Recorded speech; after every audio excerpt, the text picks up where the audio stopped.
Muy buenas noches, ¿qué tal? ¿Cómo están? Soy Rosana Cueva y aquí empieza una nueva edición de Panorama.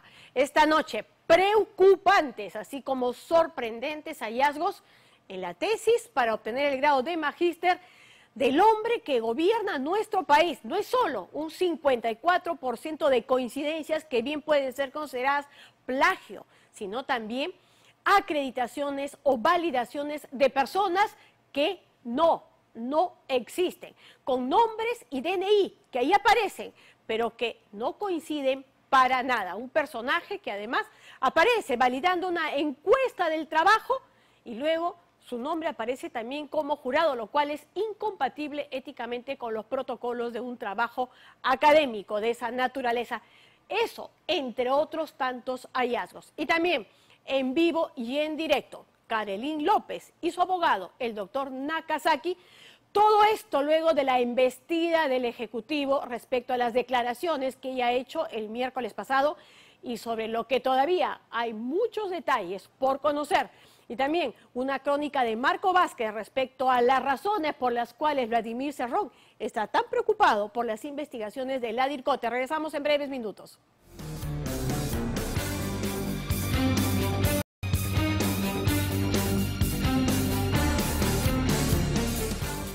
El domingo pasado informamos sobre quién sería uno de los miembros de una bien articulada banda de extorsionadores y sicarios con una cabecilla sin escrúpulos y con poder además para decidir quién vive y quién muere. Según la policía, esa cabecilla es una mujer llamada Sandra Atenas Maldonado, alias La Santa, una peligrosísima mujer que heredó además de su pareja esta organización criminal que opera de manera especial en Lima Norte y que la maneja, como decíamos, con mortal antojo.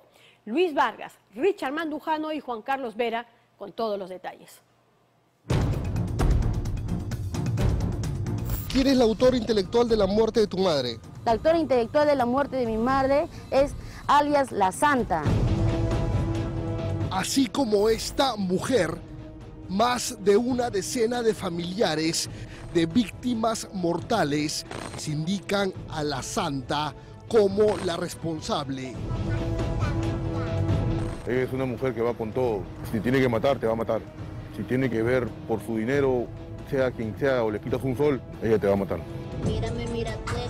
A Sandra Atenas Maldonado Rojas, que es sinónimo de muerte en San Martín de Porres y varios distritos de la zona norte de Lima. Miren lo que dejaron debajo de la puerta. ¿Qué dice? Apágate, porque vas a morir. Tú, tu mujer. Para mi mejor amigo. Aquí se le ve disfrutando de la vida, mostrando su mejor sonrisa ante el lente de su celular.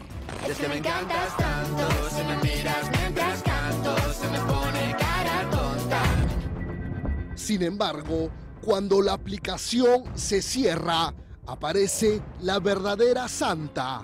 Pero que no pueden bajar y hacerle su fiesta a ese tiriquito. No, ya no lo maten, y yo misma lo voy a pechar a ese.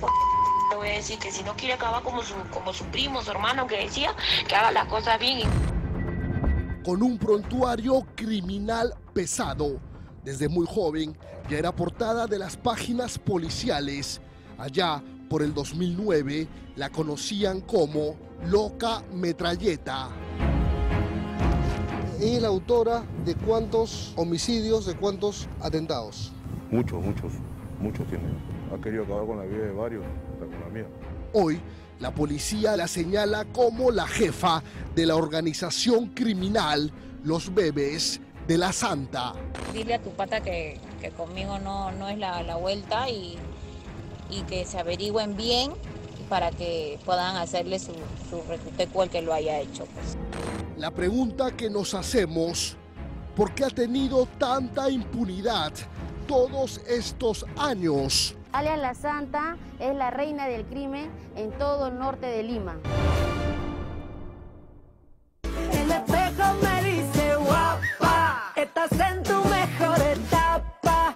En una habitación decorada a su propio gusto, esta mujer se mueve al compás de la música sin remordimiento alguno. A todas luces, ella vive en un mundo lleno de bastantes comodidades. Tienes corazón de piedra, no sabes querer, no sabes amar. Sandra Atenas Maldonado Rojas suele mostrarse siempre así, lleno de glamour, con carteras de exclusivas marcas, acudiendo casi a diario a salones de belleza, sacando lustre a sus nuevas adquisiciones y rodeada de muchos lujos, pensando que la vida fácil a costa de sangre le iba a durar para siempre. Pero escúchame, primo, si tú tienes ahí la viada a lo que comentaste, ya, a darle curso nomás, no vas a esperar porque ya...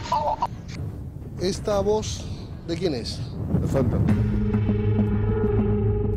Atrás quedaron los delitos por los que ha tenido que pisar más de una vez la cárcel: tráfico de drogas, fabricación de explosivos, ingreso indebido de equipos a los penales y robo agravado.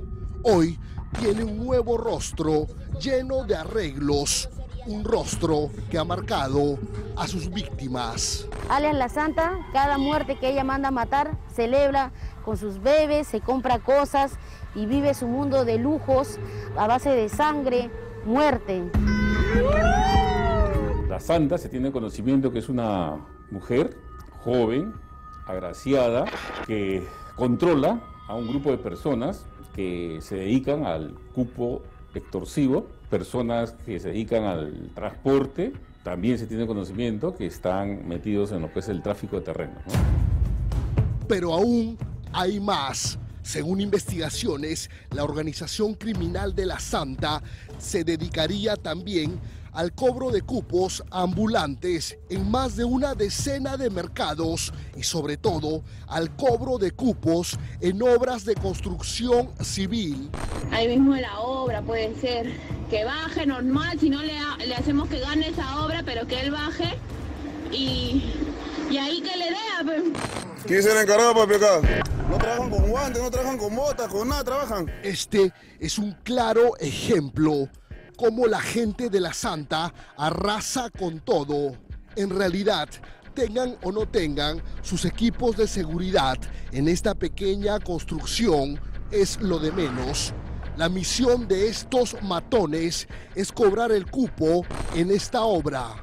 ¿Quién es el encargado? Queremos conversar con el encargado, papi. En el suelo, luchando por su vida y rodeada de testigos, doña Silvia trata de no cerrar los ojos. Acaba de ser baleada.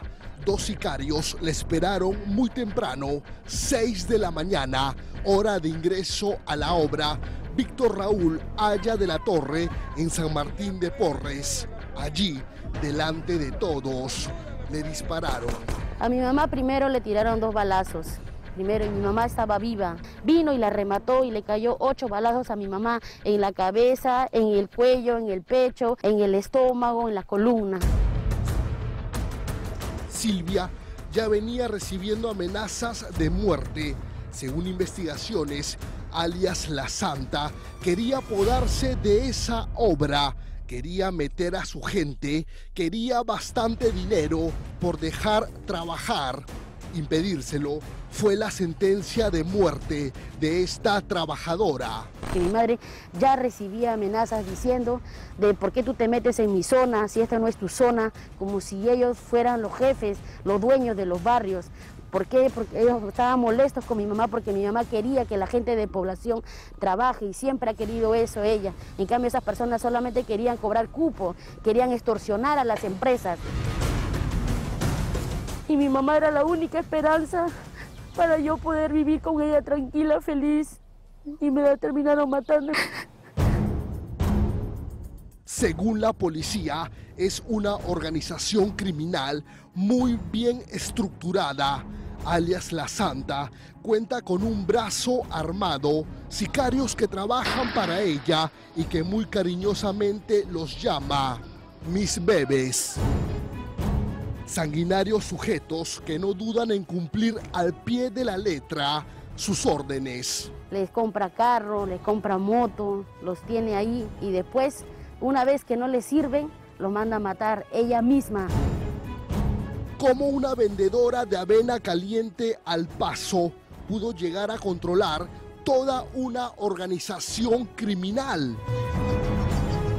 Su ascenso se dio cuando detuvieron a su pareja, un peligroso extorsionador conocido como Cara de Cuy, él en Chayapalca y ella en San Martín de Porres.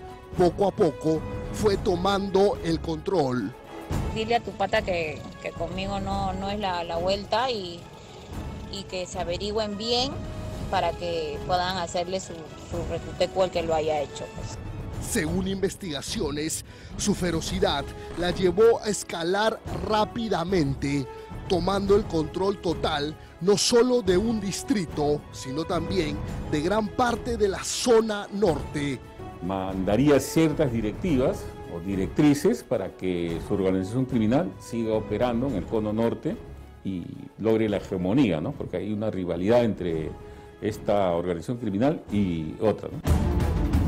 Observe, sus enemigos tienen que andar por las calles con chalecos antibalas. ¿Qué voy con chaleco antibalas? Tengo denuncia, jefe. ¿Por qué motivo? Tengo homicidio. ¿Por parte de quién? Que me han querido matar, de parte de Cuy. ¿Cuy? Sí. De ahí, de la Santa, ellos me han querido matar. En la actualidad, tal es el poder de esta mujer que decide quién vive y quién no. Pero es que no pueden bajar y hacerle su fiesta a ese tiriquito. No, ya no lo maten, pe. Y yo misma lo voy a pechar a ese. Le voy a decir que si no quiere acabar como su primo, su hermano que decía, que haga las cosas bien y poco. ¿Qué significa? Hay que hacerle la fiesta. Hay que matarlo. Meses después, este tipo, a quien llaman Chiriquito, fue asesinado. Según investigaciones, así actúan sus bebés, los sicarios que tiene a su mando, imágenes que revelan la brutalidad de estos. Si no pagan los cupos obligados, terminan así.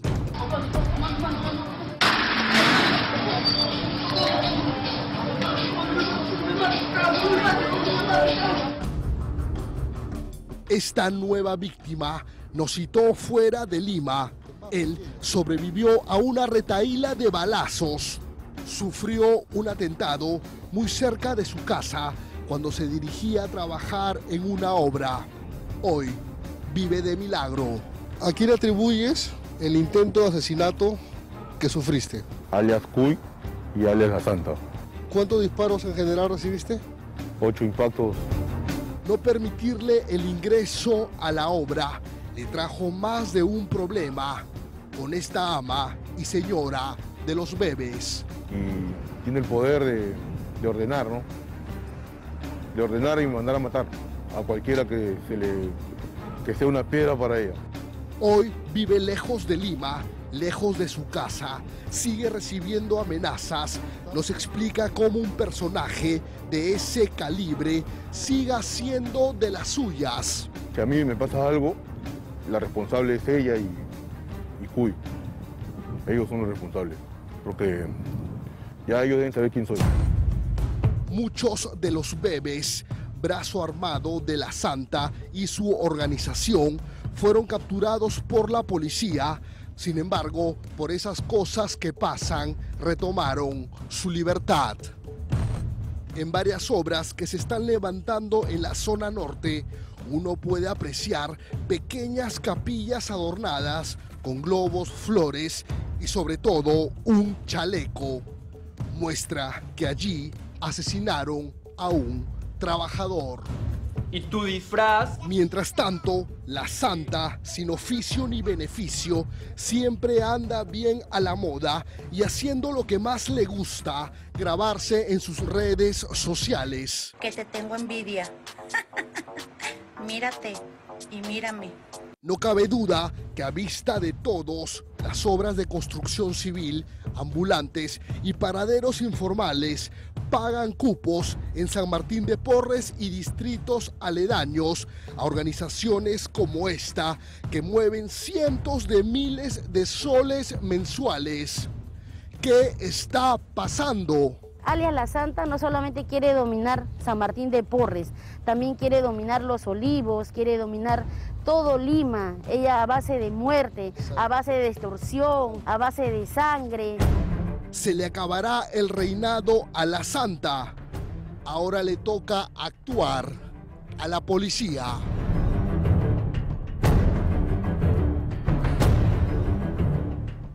Una organización a la que la policía le viene siguiendo los pasos desde hace algunos meses. Varios de los hijos de La Santa ya han sido capturados. Todavía falta que esta temible cabecilla responda por sus crímenes ante la justicia.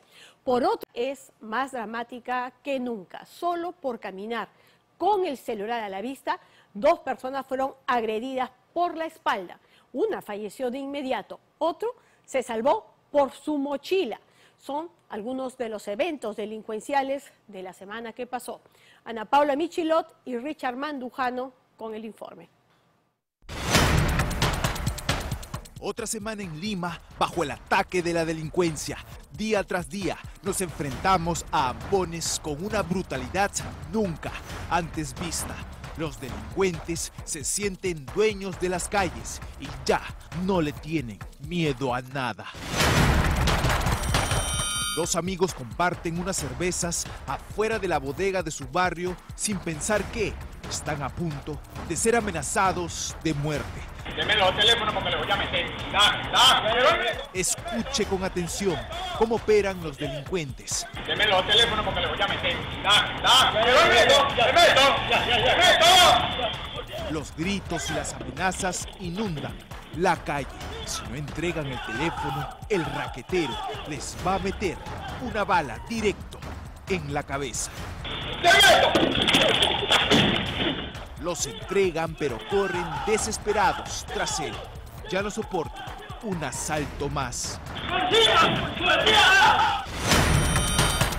Son apenas las 7 de la mañana en Chorrillos. Los niños van al colegio, pero este par de desadaptados sigilosamente persiguen a este hombre que regresa de la panadería. El hombre corre a toda velocidad y tira sus compras a la calle. Un delincuente le pisa los talones, mientras el otro ronda el parque esperando para huir. La víctima está cansada, lo alcanza. En un último intento, el hombre trata de perseguirlos, pero ya es muy tarde. Y ahora, solo algunas cuadras más abajo, estos mismos raqueteros encuentran un nuevo botín. Se trata de la cartera de esta señorita, el mismo modus operandi. En solo 20 segundos le arrancan su bolso. Esta vez no hubo persecución, pero sí amplia ganancia. No deje de mirar a esta manada de ladrones que actúan como cualquier grupo de amigos, hasta que de pronto aparecen las víctimas que tanto esperaban. Por una esquina aparecen 2 parejas. Las chicas están nerviosas, pero los 2 jóvenes las abrazan fuerte para indicarles que no va a pasar nada. Pero la manada de delincuentes no perdona.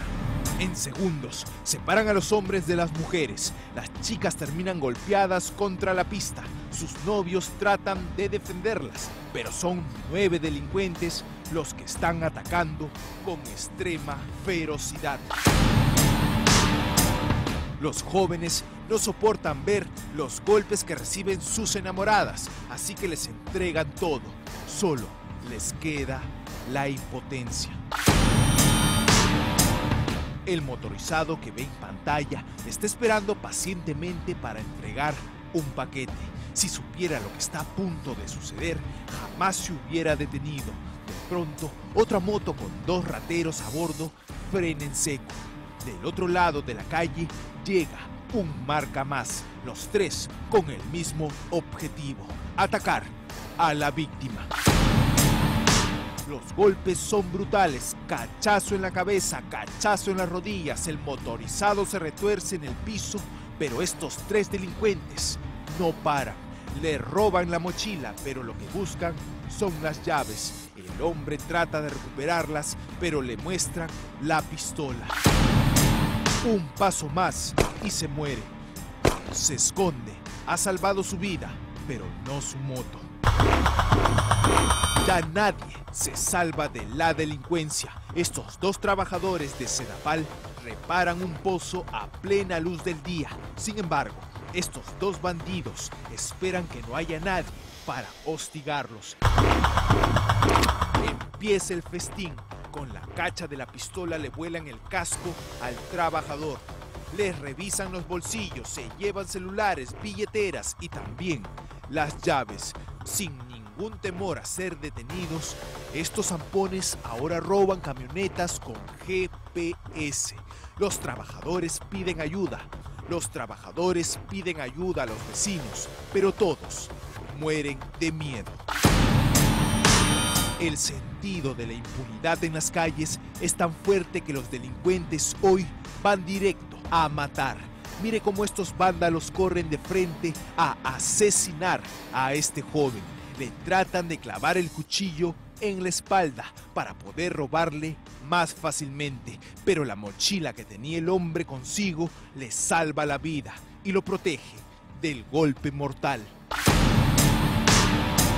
De lo que no está protegido es de las amenazas. Sabe que este par no está jugando, así que no opone resistencia. Les entregan mochila y hasta su casaca. Se ha salvado por un milagro. Una pareja conversa en su camioneta confiada de que en Surco la delincuencia no es tan fuerte, pero este auto gris les probará lo contrario. En un segundo, estos dos delincuentes emergen del vehículo. El tercero se asegura que la pareja no puede escapar. Con pistola en mano, bajan primero a la mujer. Sabe que su vida corre inminente peligro. Los criminales encañonan a estos dos jóvenes contra la pared. Les quitan todo: cartera, reloj, joyas y finalmente las llaves. La campana espera mientras el último delincuente enciende la valiosa camioneta. Estas dos jóvenes también esperan sentadas con sus teléfonos en mano. La cantidad de gente en la calle las tiene tranquilas, pero por la esquina, este marca las viene observando. Sin titubear, le dispara a una de las jóvenes mientras roba ambos teléfonos. Esta señorita mira incrédula lo que acaba de suceder. Ahora su amiga se desploma, sin vida. Los vecinos observan en shock. Esta es otra víctima mortal de la delincuencia que vivimos en la capital todos los días. Son las 2 de la tarde y la trabajadora de esta oficina de reciclaje sale a comprar una gaseosa a la bodega. Pasa un minuto cuando sus compañeras empiezan a oír gritos. No se imaginan que una de ellas es la víctima. Para protegerse, la señorita ingresa de nuevo a la oficina sin imaginar que está causando una desgracia mayor. Para los zampones, ahora hay 4 botines en sus manos. Armados y apuntando a todos, solo les toma algunos segundos para desvalijar no solo a los trabajadores, sino una oficina completa. Ni los perros guardianes los logran alejar.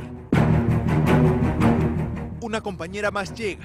Ella también pierde hasta la billetera. Estos criminales se llevaron como si nada 3.000 soles y 6 celulares. Así están las calles de Lima. Ya no se respeta ninguna regla cuando se trata de conseguir el mejor botín.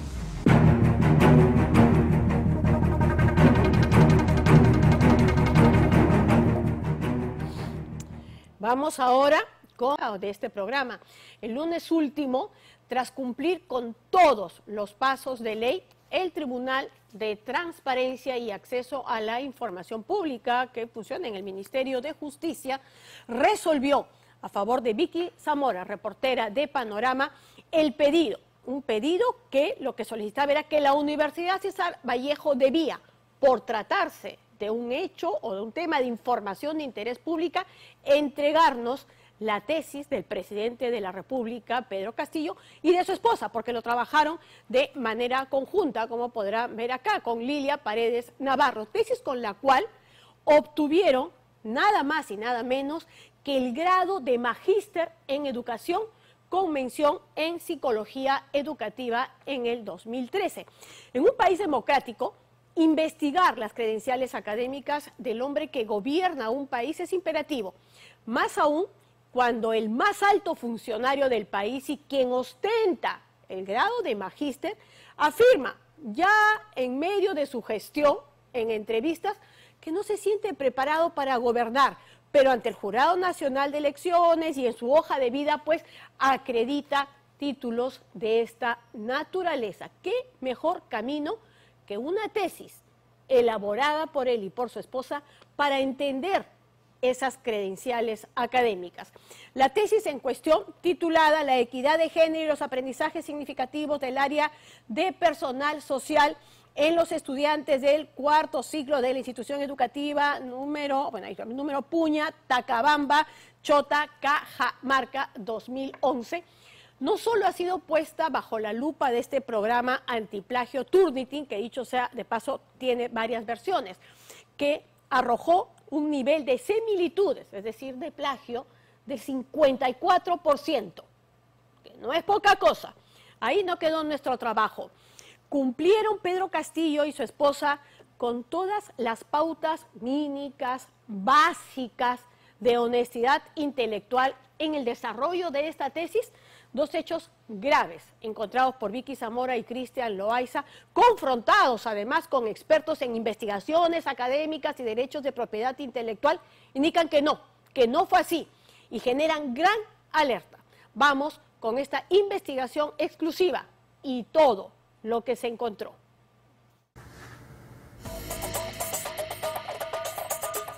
...121 páginas que se mantenían hasta hoy en absoluta reserva... narran una historia que quiebra toda norma de integridad académica.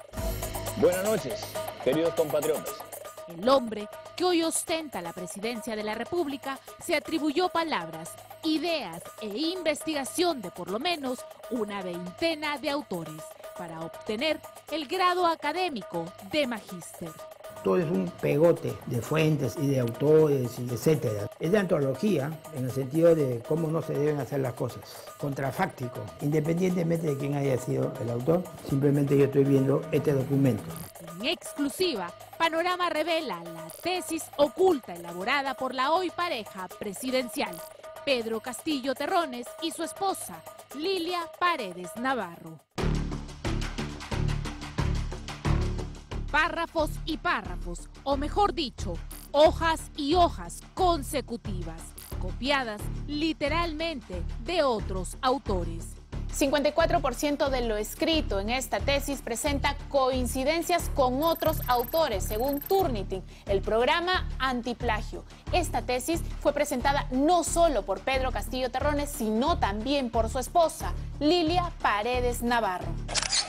El 54% de los textos aquí plasmados fueron copiados de otros autores y pegados en el trabajo presentado, sin una sola mención a la fuente, lo que se convierte en un hecho irregular. El plagio es evidente y burdo. Si tú evitas poner el autor, ¿qué es lo que pasa? Hay una confusión para el lector, porque el lector piensa que lo que está leyendo es producto de tu intelecto. ¿Y cuándo estamos frente a un plagio? Cuando efectivamente la persona no citó al autor, no citó la fuente de la propia lectura del texto. Yo no tengo manera de entender que ese texto no es de esa persona. El marco teórico de esta tesis consta de 26 hojas y las 26 han sido copiadas en su totalidad. Aquí está separado por colores los bloques copiados a autores nacionales y extranjeros. En ninguna de las hojas existe cita alguna al pie de página. ¿Una tesis con 54% de coincidencias contribuye al conocimiento? De ninguna manera. ¿Una tesis con un marco teórico con casi 100% copiado y pegado, en qué categoría o en qué calificación ingresa? No sería una tesis, es parte del fraude académico. Las irregularidades no solo quedan en un marco teórico plagiado casi al 100%, sino que van más allá. Toda tesis requiere de instrumentos que permitan validar la investigación. En este caso, cuestionarios y talleres que tenían sí o sí que ser validados, evaluados y autorizados por 3 profesionales de prestigio académico. ¿Quiénes fueron los prestigiosos académicos que validaron el trabajo del hoy presidente Pedro Castillo y su esposa? Aquí las fichas de validación, primera ficha, segunda ficha, tercera, todas escritas a mano. Miren ustedes, se consigna nombre, en la parte inferior DNI y firma. Y ahora vamos a ver qué es lo que ocurre cuando hacemos la búsqueda en RENIEC. Walcas. No se encontraron registros del ciudadano Walcas Reyes John y según RENIEC no existe registro. Lo que vamos a hacer ahora es buscar de acuerdo a este número de DNI. El DNI le pertenece a otra ciudadana, a Yupanqui Briceño Carmen Rosa. El fraude académico se produce cuando una persona actúa con deshonestidad y se apropia de contenidos de otros autores y los hace pasar como propios. Ese es el caso del plagio. Pero también podría darse el caso del fraude académico cuando yo falseo los resultados de un experimento, de una encuesta, con aras de validar una hipótesis. Esta noche en Panorama, sorprendentes hallazgos del pasado académico del hoy presidente de la República, Pedro Castillo, y de la primera dama de la Nación, Lilia Paredes Navarro.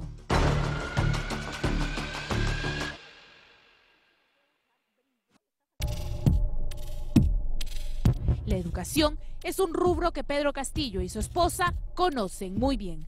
Desde que terminaron el colegio, apuntaron a ser profesores, a ser maestros, a impartir conocimientos. Ser maestro significa bastante dedicación a la profesión que uno tiene. Lamentable es que no llega los materiales a tiempo a la escuela, los sueldos no alcanzan para los maestros, aquí estamos mal pagados. En el 2012 hubo una forma de lograr un aumento en sus salarios de aproximadamente 200 soles, siempre y cuando acreditaran estudios de posgrado. Fue entonces que se matricularon en la Universidad César Vallejo, que por aquellos años tenía una sede en Tacabamba.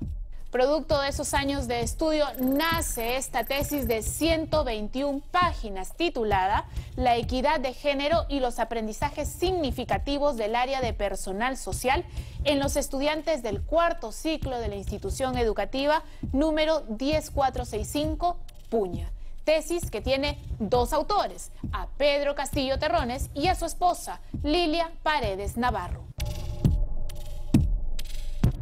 Los expertos académicos consultados por este programa concluyen que la tesis carece de originalidad.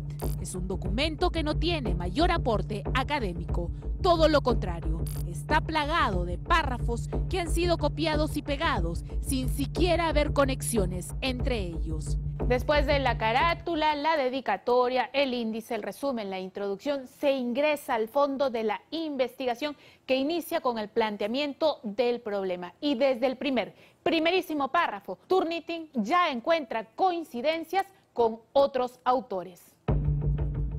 54% de similitud arroja el Turnitin, el programa académico que se usa a nivel mundial para luchar contra el plagio. Más de la mitad de la tesis presentada por Pedro Castillo y Lilia Paredes ha sido copiada y pegada. Lo que las universidades hacen es dar porcentajes. Por ejemplo, en San Marcos es 10%. Es decir, se permite que el 10% de una tesis refiera a contenidos que ya han sido expresados en otros documentos. Algunas universidades ponen 15%, otras hasta 20%, pero en ningún caso se debería permitir más allá del 20%, porque eso significaría ya que ese trabajo está invalidado, pues depende de una manera muy significativa de otras fuentes. Una cifra de 54% que arroja. Que esa tesis no tiene ningún valor y que no ha contribuido a su campo disciplinario. Porque un investigador tiene que fundamentalmente defender la verdad, y un defensor de la verdad no puede plagiar ni puede tomar ideas que no son propias. ¿Y cuándo estamos frente a un plagio? Cuando efectivamente la persona no citó al autor, no citó la fuente de la propia lectura del texto, yo no tengo manera de entender que ese texto no es de esa persona. Me estoy apropiando de una obra que no es mía y estoy borrando a la persona que la creó. El plagio es tan evidente que si separamos las 26 hojas del marco teórico, se descubre que las 26 páginas han sido copiadas de autores peruanos y extranjeros. Califique usted si el presidente y la primera dama actuaron premeditadamente o no.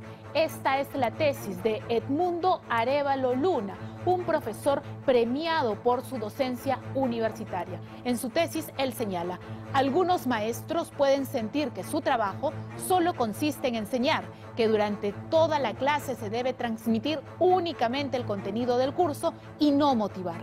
Pero en la transmisión de las asignaturas, cuando los alumnos están desinteresados, no logran sus propósitos. Y preste mucha atención aquí a esta cita.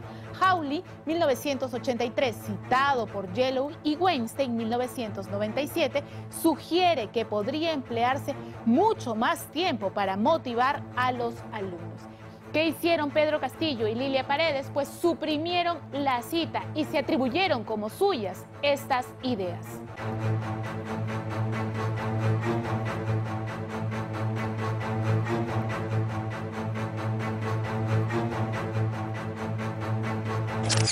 El hecho de tener un marco teórico que es una recopilación de ideas de otros autores entra en la categoría de plagio. Por supuesto, y no solamente eso, sino que ya descalifica el trabajo de tesis. No va a conducir a ningún aporte, ninguna contribución, porque evidentemente esa persona ni siquiera puede comprender el marco teórico que está empleando.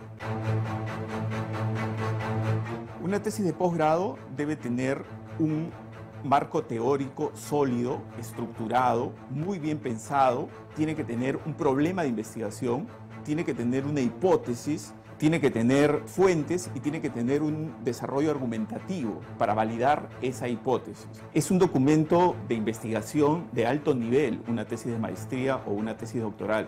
¿Por qué? Porque tiene que aportar a su disciplina, tiene que sumar al conocimiento de su disciplina con información pertinente y relevante. No hay aporte académico, tampoco hay un reconocimiento a los derechos de autor. A lo largo de la tesis no existe ni una sola cita o referencia al pie de página, ni una sola.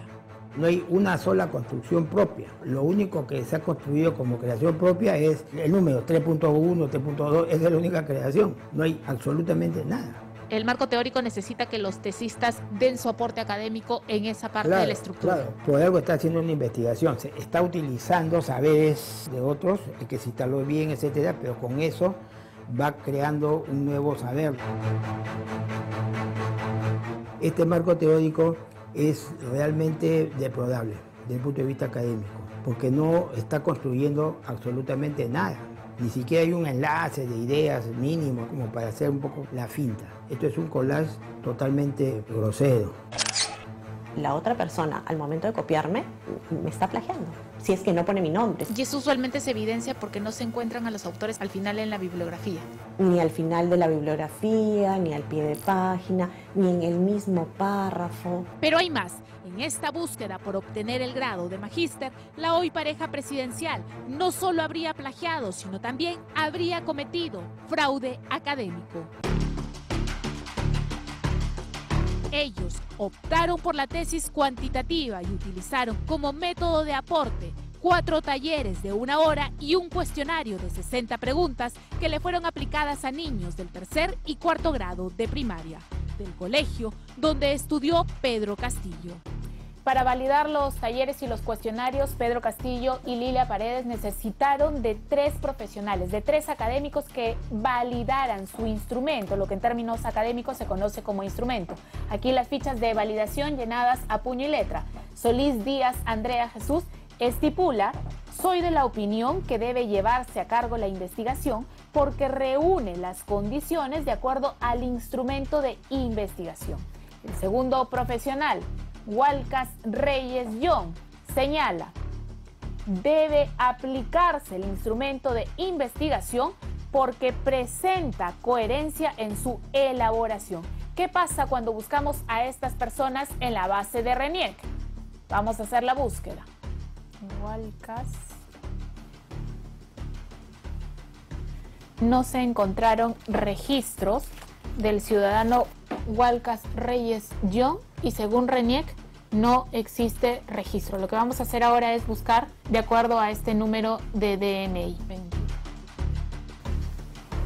El DNI le pertenece a otra ciudadana, a Yupanqui Briceño Carmen Rosa. Segunda persona que validó esta ficha, Solís Díaz Andrea Jesús. Vamos a hacer la búsqueda. Solís Díaz Andrea.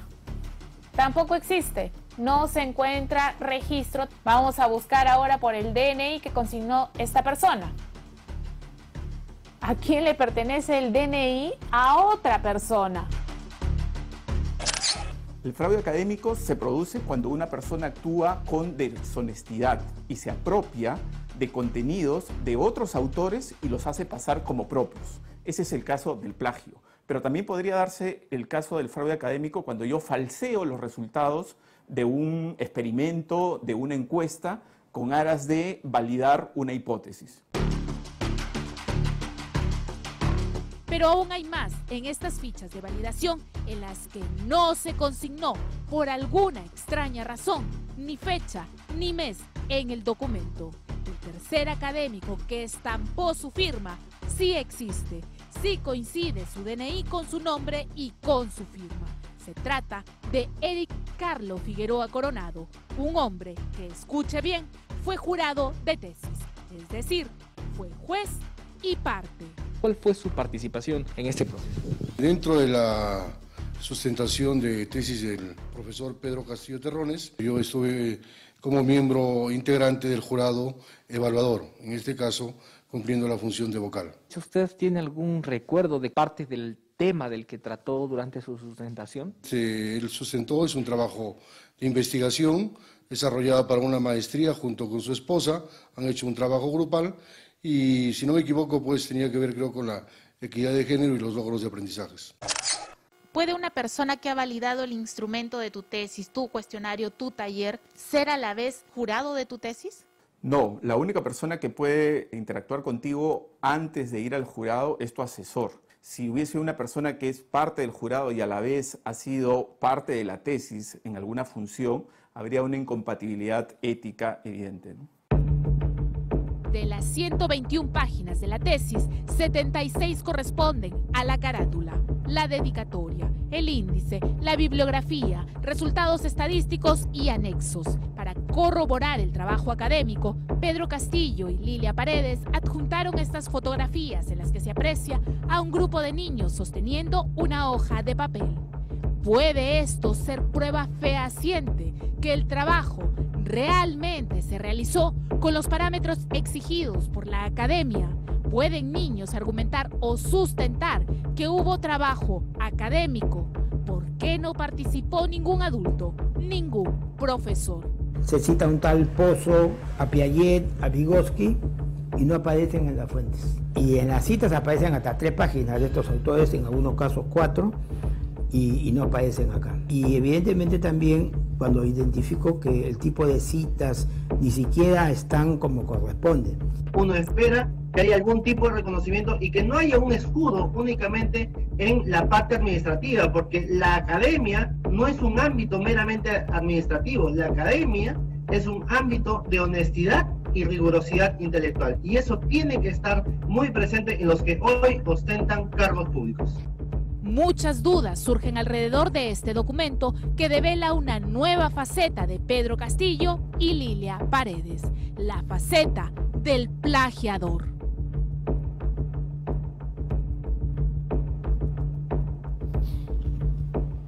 En verdad, muy, muy penoso tener que descubrir que el presidente de la República de nuestro país, incluso en su tesis para obtener un grado académico de magíster, además en un rubro en el que él se desempeña, en el que él trabaja, él apuesta supuestamente por la educación, sin embargo, termina replicando esa inclinación indesmayable por la trampa, por la criollada.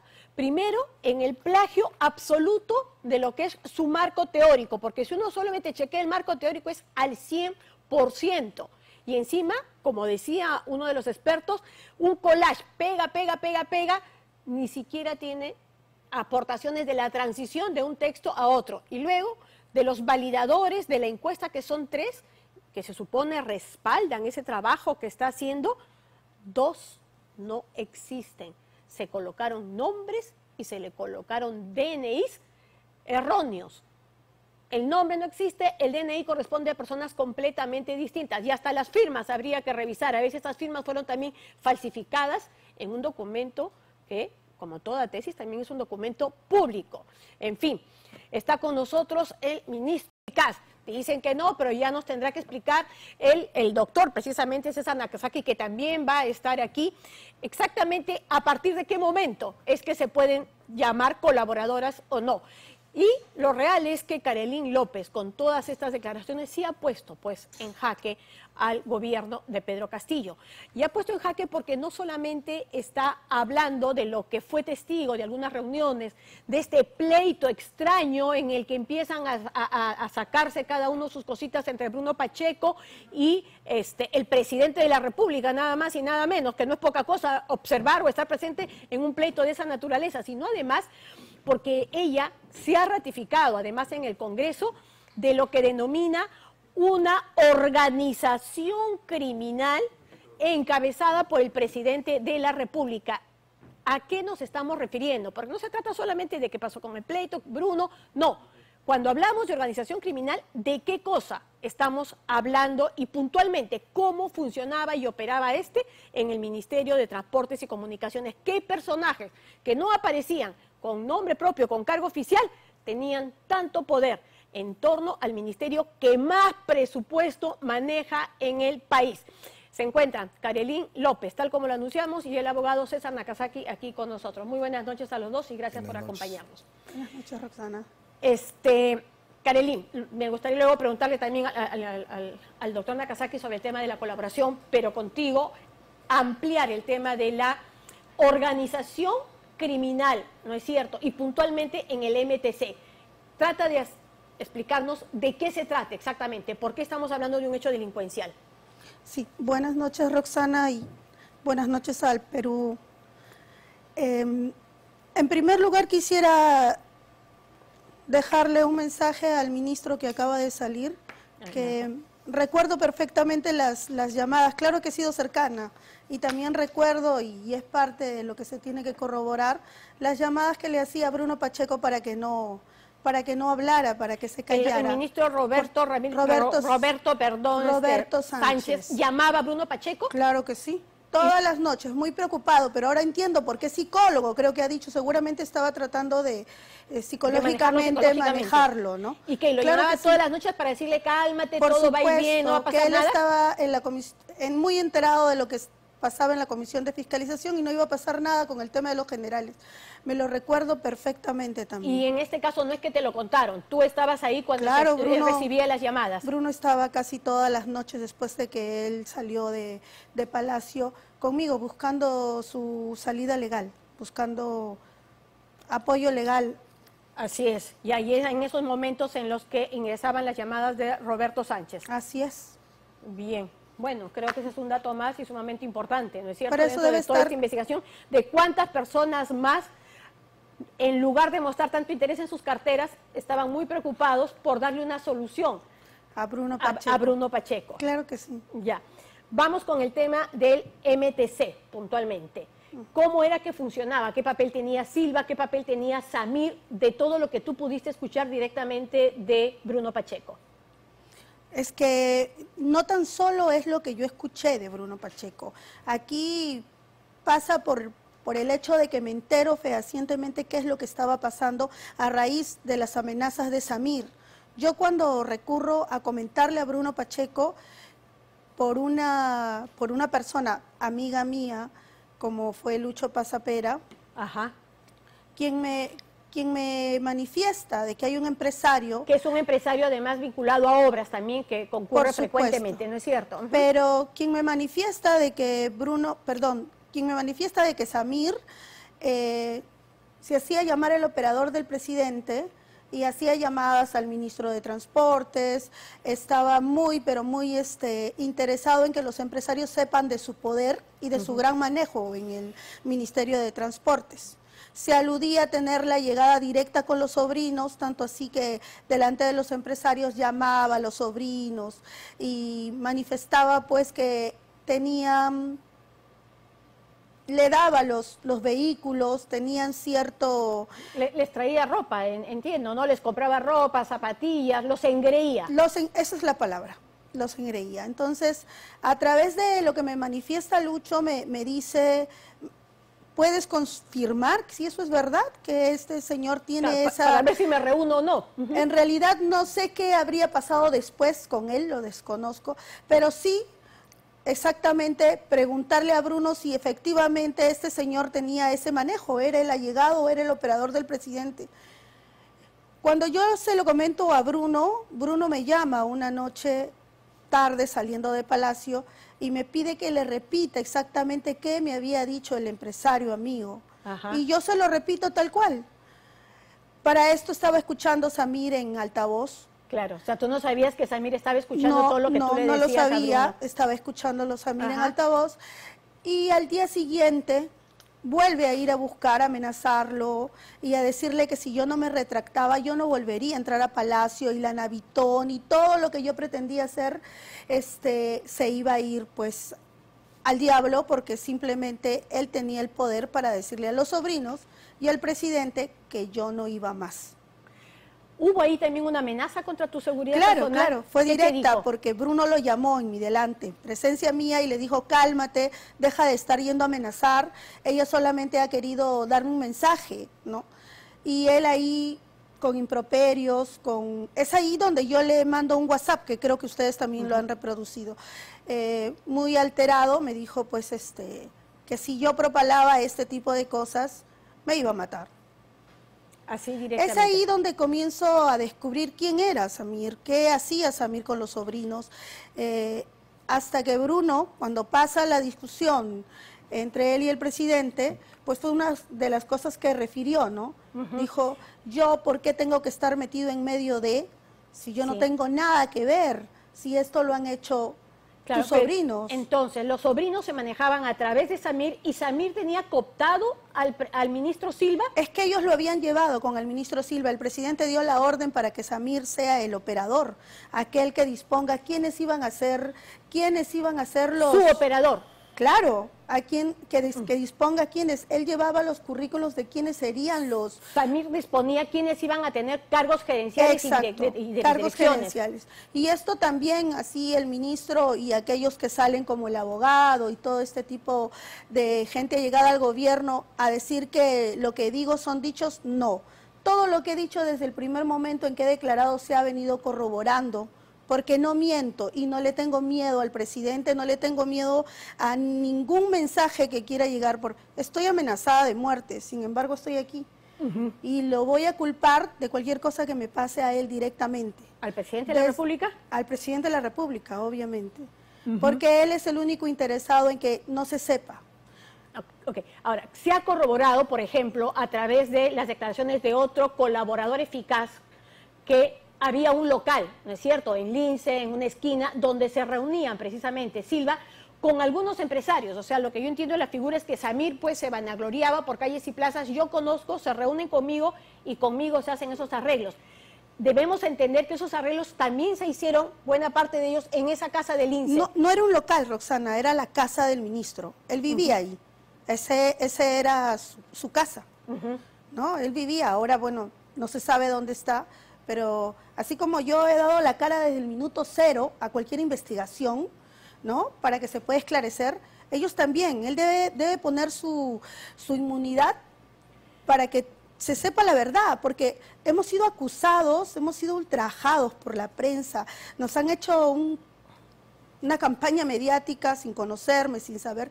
Yo desde el día cero me presenté a la Fiscalía, a mí me notificaron el 30 de noviembre el caso Tarata, y el primero estuve a las 8 de la mañana dispuesta a llevar a la fiscal a mi casa y hacerle de conocer lo que yo sabía. No tenía mucha información sobre el caso Tarata, pero sí de que había una organización en el MTC. Claro, y que era a través de este señor. Doctor Nakazaki, en reiteradas oportunidades, tanto el abogado Pachas en otros lugares como acá el señor Sánchez dice, no es colaboradora, no tiene esa condición. Aclárenos eso, por favor. En lo que se refiere a las declaraciones de Karelyn, hay que distinguir dos planos. Ella es colaboradora en un caso de lavado de activos. En ese proceso donde tiene la condición de colaboradora, ella tiene la obligación de brindar información, que lo está haciendo de manera consecutiva, y la fiscal corroborar. Pero todo lo que es Tarata, todo lo que se ha conversado y se niega, eso no se trata en la colaboración. El ministro pedía una prueba.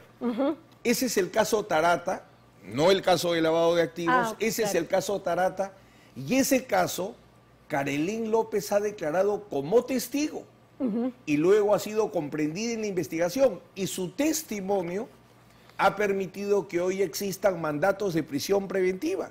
Entonces, cuando el ministro dice quiero pruebas, o dice qué autoridad judicial ha corroborado la información, la fiscal Cesenarro, el juez Chuyo, y fruto de la información que da Karelyn, no como colaboradora, sino como testigo en el caso Tarata, es que se dan los mandatos de prisión preventiva. Así que hay que diferenciar temas de colaboración y el tema Tarata, que está perfectamente identificado en el nivel que corresponde, ¿no? Hay un encuentro que tú narras respecto y que del cual eres testigo. El presidente y Bruno Pacheco. Uno va y le pide cuentas y ahí se genera una discusión y todo eso contigo en medio, ¿no es cierto? ¿Qué fue lo que pasó exactamente aquel día? Nosotros, fue el 9 de noviembre el que estábamos buscando la manera en que Bruno Pacheco salga al aire, incluso salió contigo a declarar en una entrevista, para poder defenderse sobre el caso de los generales. Y eso era lo que nos culminó en ese momento, porque estábamos apoyándolo. Él desconocía, era la primera vez que se iba a presentar en un programa.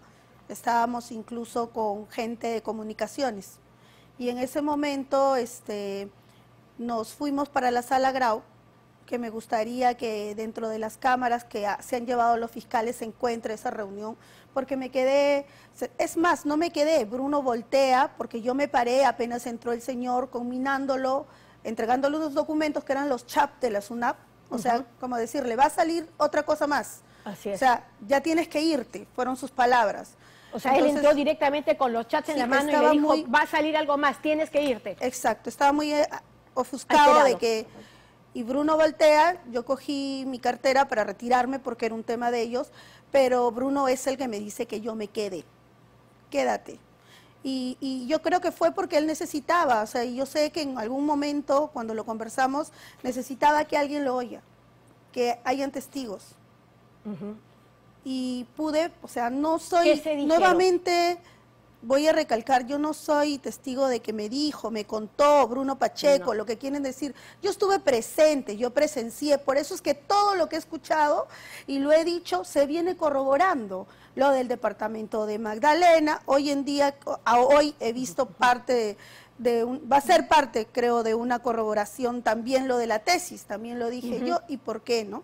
Entonces, ese día presencié todas estas cosas que se reclamaban.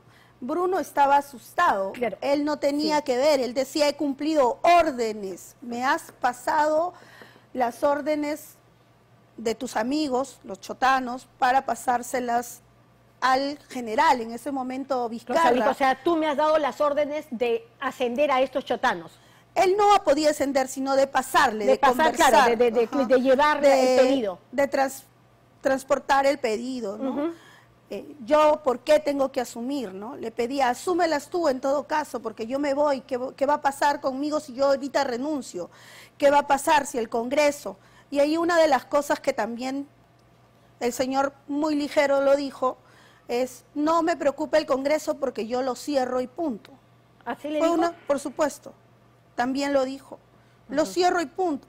Querían por todos lados darle la tranquilidad que no iba a pasar nada, como veo hasta el día de hoy, que no pasa nada. Ajá. ¿No? Ya. Y ahí le reclama Bruno por otros hechos, de acuerdo claro, a lo que por muchos hechos que están siendo parte de mi colaboración, pero entre ellos, por ejemplo, lo que ya se ha dicho abiertamente, lo de la SUNAP, lo del martillero, que era un tema que lo pedía... ¿Qué es exactamente lo del martillero? ¿Qué historia es esa?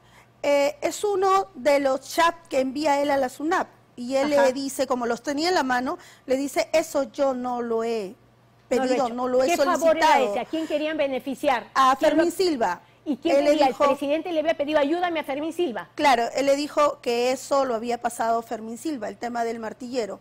Entonces, era una de las cosas que Bruno alegaba. ¿Por qué yo tengo que asumir algo que yo no he solicitado por mí? ¿No? ¿Cuál va a ser tu ayuda?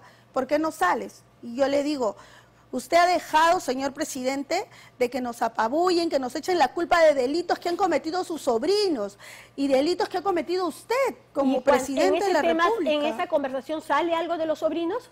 Claro, era algo que le reclamaba a Bruno. Yo he tenido que lidiar por las cosas que hacen tus sobrinos, por todo lo que pasa, he tenido que poner el pecho por ti. O sea, le sacaba a reducir, de alguna manera la factura la estaba pagando él. Pasando que él la iba a pagar y que una vez que saliese afuera, ¿cuál iba a ser la forma en que lo iban a apoyar? ¿Qué iba a pasar? Él decía que no tenía ni para pagar el abogado. ¿Por qué ha mencionado la palabra tesis ahorita? Fue una de las cosas que he declarado porque fue una de las cosas que se atribuyó en ese momento Bruno. ¿Qué se atribuyó?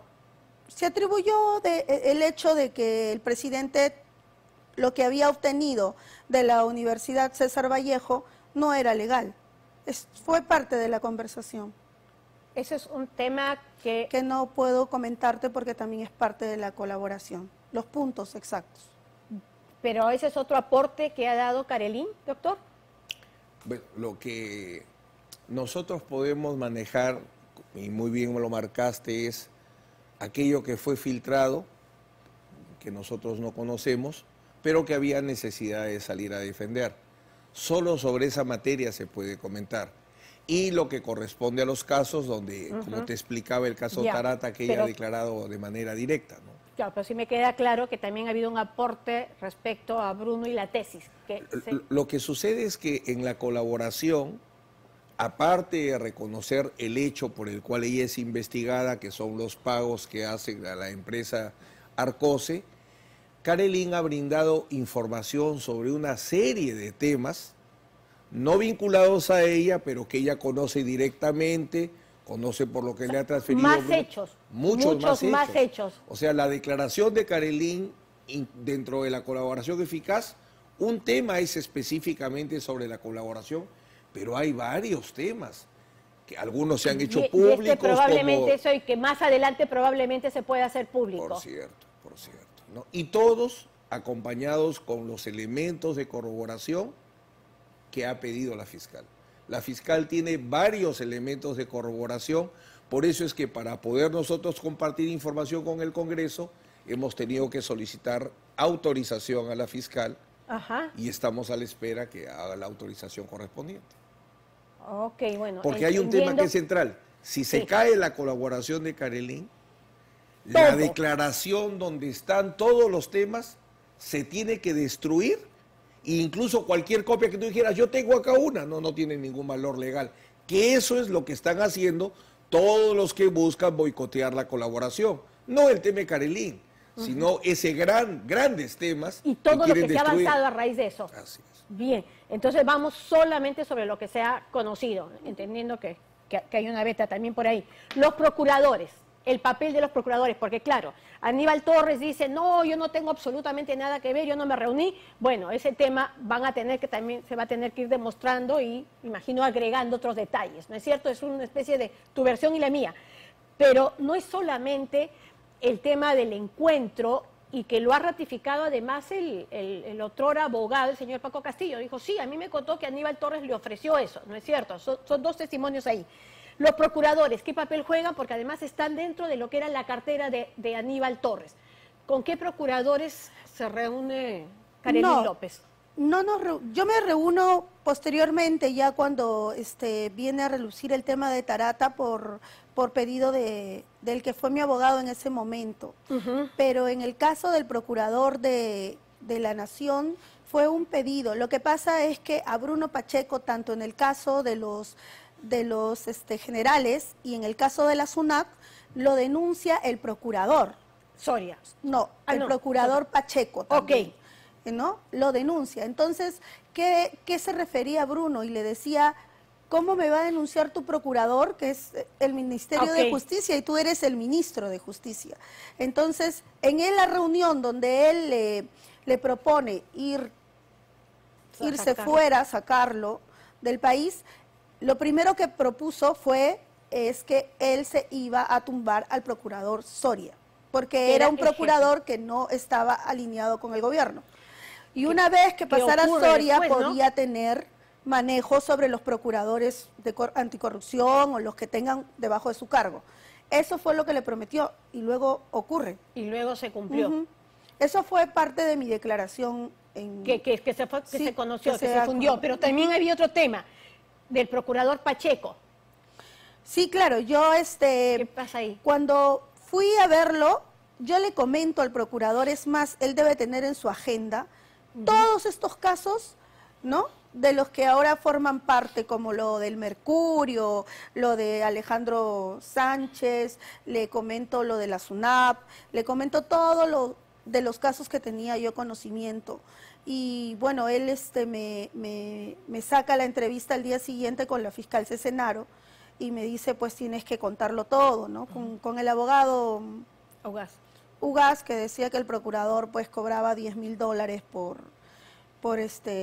por hacernos el labor de asesoría, que nunca participé de eso. O sea, quien iba a investigar y quien iba a llevar el caso al mismo tiempo podía cobrar esa cantidad para hacer una asesoría extra, digamos. Algo así, una asesoría a escondidas, ¿no?, que te dijera qué es lo que ibas a hacer. Y es por eso y por otras cosas que también he detallado en la colaboración, no seguí con el abogado Ugaz. Usted, bueno, tú y el presidente iban a ser padrinos de cuál de las hijas de Bruno Pacheco cuando ocurre el allanamiento en Palacio, ¿no es cierto? En ese día, esa fecha, 19 de noviembre. Sí, ya. De Yasmín ¿Qué pasó Pacheco. Ahí? Bueno, nosotros estábamos con los preparativos de la confirmación, pero ya se había desquebrajado la relación con la el presidente. relación desde el día 9, que él le pide, esto pasa el 19 todavía, y ojo que durante todo ese tiempo Bruno no renunció, y ustedes los periodistas estaban presionando que qué pasaba, si le habían si estaban los chat, los WhatsApp, y por qué no renunciaba, ¿no? Pero la presión era esa, pues, ¿no? O sea, Bruno pero no se seguía siendo secretario general ahí. Seguía siendo secretario. Bruno no se sentía culpable de algo que él no había solicitado, él estaba cumpliendo órdenes. Entonces no se iba. Y ya pues al pedido y la presión que ejercían los sobrinos para que él se vaya, era una constante y el presidente comienza a mostrar su alejamiento con él. Pero sin embargo le acepta ser padrino. No, ya eso venía de mucho antes. Ya había un compromiso. Ya había un compromiso de ser padrino. ¿Era padrino de confirmación? De confirmación de sus hijas. Y el día pero ya un día antes de la confirmación, solo un día antes, le había dicho que él no iba, que iba a mandar a sus edecanes. Estos fueron ese día. Y eso sí está acreditado. Que claro, los edecanes sí estuvieron en la ceremonia. En representación del presidente. Sí, en representación de él. Porque, ojo, el documento que sale del certificado de padrinazgo sale con el nombre de que el padrino es el presidente. Porque fueron en su representación, pero el padrino fue él. O sea, son compadres. Sí, claro, son compadres. Formalmente. Y es ahí cuando te llama por teléfono. Primero llama a otra persona y luego a ti. ¿Nos puedes contar todo cómo se desarrolla ese hecho? Que nos ayuda a entender también la cercanía que existía precisamente entre Bruno Pacheco, el presidente, y todo este entorno de preocupación. Él ya venía muy preocupado porque no sabía, es más, yo siento que nos tenía cierto temor tanto a Silvia Barrera como a mí en la influencia que podíamos ejercer ante Bruno para que hablara. Para que dijera cosas. Entonces, el día en que llega a la Fiscalía a allanar, nosotros nos encontrábamos en el Fuerte Rímac. Nos encontrábamos a punto de desarrollar la ceremonia cuando él la llama, llama a Silvia y preguntándole qué estaba pasando y dándole la noticia, porque nos enteramos, bueno, Silvia me conmina por él que estaban allanando en Palacio. Es ahí donde yo lo llamo al abogado Ugaz, que era quien ya lo habíamos ido a ver y que ya habíamos contactado para su defensa de Bruno. Y le pido que se acerque a Palacio para saber qué pasaba. Pero como Silvia se puso muy nerviosa, le dice al presidente que me llame, pues, ¿no? Y al lapso que corté con el abogado, estaba entrando la llamada del presidente, muy asustado, obviamente, porque no sabía si era allanamiento, si era detención, no sabía absolutamente nada. Es más, él tenía un viaje, porque para disculparse con Bruno Pacheco, él le refirió que se iba a Cajamarca ese día. Y por eso no iba a poder ir y que no iba a poder, y tenía el viaje listo y está todo. Y lo cancela por cuando él llega, él cancela el viaje cuando llega Y te llama, en la voz tú dices que podías percibir que estaba preocupado. Claro, quería saber los detalles y nosotros tampoco sabíamos. Le manifesté que ya había hablado con el abogado y que estaba en camino. Y le preguntaba a él si el asesor legal o alguien tendría alguna información, y él decía, por favor, apenas sepan algo. Exactamente, ¿el qué te dice? Que quería saber que lo tranquilicemos, tranquilícenlo a Bruno. Le manifesté que no teníamos comunicación con él en ese momento. Hay un afán de tranquilícenlo, ténganlo tranquilo. Sí, que esto se va a solucionar, tranquilícenlo, por favor. Estaba desesperado. O sea, es fácil percibir cuando una persona te habla con total tranquilidad o otra que está desesperado. Bruno Pacheco, ¿has vuelto a hablar con él? No, y cuánto quisiera poder hacerlo, de verdad. Me apena. Bueno, probablemente él esté viendo o le pueden hacer llegar este programa. ¿Qué le dirías? Bueno, sí, yo le diría que en sus manos está salvar al país, o sea, que no permita que sigan estas disculpas que hace el presidente en medio de sus mal seguidores llamados congresistas, los niños y todos aquellos que lo defiendan. Tú tienes la verdad, Bruno. Yo creo que es el momento en que la digas. La necesitamos. ¿Qué tiene Bruno Pacheco para salvar al país? Tiene muchas cosas. ¿Cómo qué? Yo creo que él en salvaguarda, así como en un momento me entregó información a mí, que está siendo parte de la colaboración, él también tiene, no es que diga algo que no lo sé, estoy segura porque sé que tiene las evidencias para que si él sale a la luz, el presidente no estaría un minuto más en Palacio. Y yo lo conmino a que lo haga, que hoy lo necesitamos, creo que todos. Claro, pero imagino que estará pensando en su seguridad jurídica más que todo, ¿no? O también podrá estar amenazado. Yo tengo amenazas de muerte. Yo estaba en la fiscalía y me llegaron amenazas de muerte para que me retracte. Eso también queremos ver. ¿Tenemos los mensajes de amenazas que recibía Karelin? A ver, las podemos poner, me dicen que no se ve muy claro, pero mientras tú estabas declarando en fiscalía, ¿no es cierto? Ahí está, que te llegaba ese mensaje. No sé si tú puedes leer celebra y disfruta todo lo que puedes leer, lo que te escribían, Karelyn. Ese es el último, eso fue hace poco, el 18 de abril, estuve declarando en lavado de activos. Eso es ahorita, ajá. Sí, esa es la última. Ya, ok. ¿Y qué te ponen? Celebra y disfruta todo lo que quieras el día de hoy, Karelyn, pero si no corriges todo lo que estás haciendo, esta será tu última celebración. Te has quedado sola, haz las cosas bien o te quedarás más sola todavía. A buen entendedor, pocas palabras. Y siempre, y por lo menos entiendo que aparecen cuando estás en fiscalía. Sí, esa es la primera y la segunda fue el día de mi cumpleaños. También, el 18 esta de acá es, Karelyn, no sabes con quién te estás metiendo. Corrige lo que estás diciendo o vas a estar prendiendo velitas por cada uno de tus hijos. Estas no son amenazas vacías. Tenemos todos tus movimientos y el de tus hijos. Sabemos que hace días estás yendo a declarar. Retráctate. No lo volveremos a pedir. Hazte la muertita si no quieres limpiarte las lágrimas después. ¿Cuándo te llega eso? El 24 de febrero. ¿Esa es la primera? Sí. No, ya venía declarando. Yo tenía ya unos días de ir porque fueron varias declaraciones y en uno de esos días llegó, estábamos en la fiscalía y llegó ese mensaje.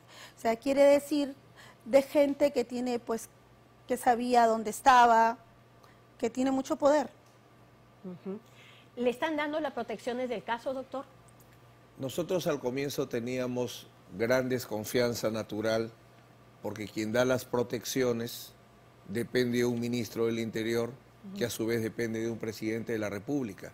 Inicialmente no se aceptaron, pero ante amenazas tan contundentes que, como dice Karelyn, eran en plena reunión. Con los hijos. Hay que ser, disculpen la palabra, bien cobardes para hacer eso. Eso ha llevado, y gracias a Dios, bueno, hasta este momento viene funcionando con eficiencia la protección policial, ¿no? Sí, es verdad, nos consta, incluso para poder llegar aquí al estudio has tenido que estar bien resguardada. Karelyn, las fiestas, se ha hablado mucho del tema de las fiestas, que estamos hablando de dos. Una, que es la del presidente, que bueno, nosotros tuvimos acceso a unos videos donde aparecen los mariachis y todo, y la gente se preguntaban, y la otra es la de la hija, ¿no es cierto? Exactamente, ¿qué papel jugaste en cada una de esas dos fiestas? Bueno, Bruno Pacheco me combina porque él sabe que una de las cosas que hace mi empresa es el tema de los eventos, pero los grandes eventos. En esa línea veníamos realizando la Navitón de la que nadie habla. Claro que yo sé que hay temas muy importantes a nivel de corrupción, pero también siempre quisiera que se esclarezca el tema de el por qué iba a Palacio y qué teníamos en mente hacer. Y era esta gran actividad social que obviamente la iba a producir yo, se iba a realizar en diciembre, la llamada Navitón. Es grande de explicar. Sin embargo, esa fue la razón por la que yo asistí a Palacio de Gobierno, por la que me reunía con Bruno Pacheco. Yo nunca he pedido al presidente una cita, por eso es que también en los allanamientos que los fiscales han hecho verán que no encontrarán jamás dentro de las agendas o las citas presidenciales o con las secretarias una agenda en la que yo esté o haya solicitado una audiencia con él. Porque eso no ha existido ni existirá. Y es por eso que, por tu experiencia en eventos, te pide que le armes el cumpleaños. Me pide hacer el cumpleaños, pero ojo, no en Palacio de Gobierno era el cumpleaños. Aquí un detalle, el cumpleaños lo iba a realizar yo tengo un salón de eventos, un salón de eventos. El cumpleaños iba a ser allí y con unos invitados especiales que iba a tener el presidente, no en Palacio de Gobierno. Entonces yo me dediqué... ¿Ministros u otros amigos o empresarios? Claro, ministros, empresarios, amigos. Y sobre todo la gente de Cajamarca que él tenía, la familia, ¿no? Eso me combina Bruno y yo comienzo a armar, pues, ¿no? El tema de la decoración, el tema de los mozos, el tema de todo lo que venía a ser este evento, pues, el cumpleaños del presidente. Y te comento que esto fue, pues, pactado con un día de anticipación. O sea, supuestamente el presidente iba a viajar a Cajamarca y allá se lo iban a celebrar los familiares. Pero por uno y otro motivo se decidió que no fuese así, y es donde él me conmina a hacerle el cumpleaños. Entonces no quería, pues, un cumpleaños sencillo, sino quería pues algo exclusivo como era el carnero al palo, el chancho al palo, mariachis y grupos folclóricos. Es más, quería una banda cajamarquina, las bandas que cantan todo tipo de folclor cajamarquino, y le dije a Bruno que era imposible que le consiga pues, traer de Cajamarca una de esas bandas de un día para otro, ¿no? Ellos podían hacerlo de repente, pero yo no.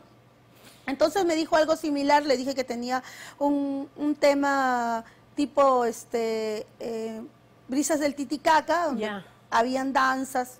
Le agradó. Fue esa conversación del 18 que preguntan, ¿por qué fuiste el 18 en la noche? Fui a arreglar el tema del cumpleaños del presidente.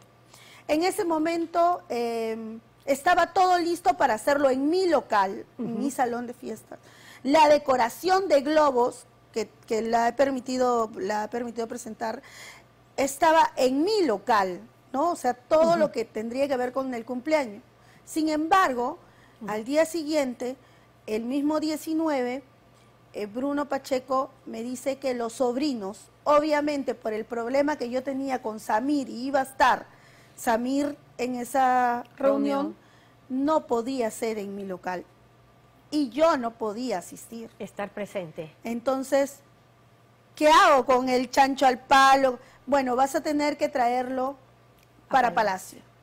Porque ellos y el ministro de Transportes, aquel que trajo más de 200 cuyes para ese día, se van a encargar de la celebración. Me han dejado a un costado, por lo tanto, lo único que me queda es que venga. Bueno, entonces voy a tener que ir. Y así fue, ¿no? Le mandé para allá el chancho al palo, los mariachis que fueron, y parte de eso, pruebas, yo no participo del cumpleaños, o sea, yo... No ingresas. No puedo ingresar porque los sobrinos no me podían ver, no es que yo era aquella que ya había hablado del operador del presidente, no podía.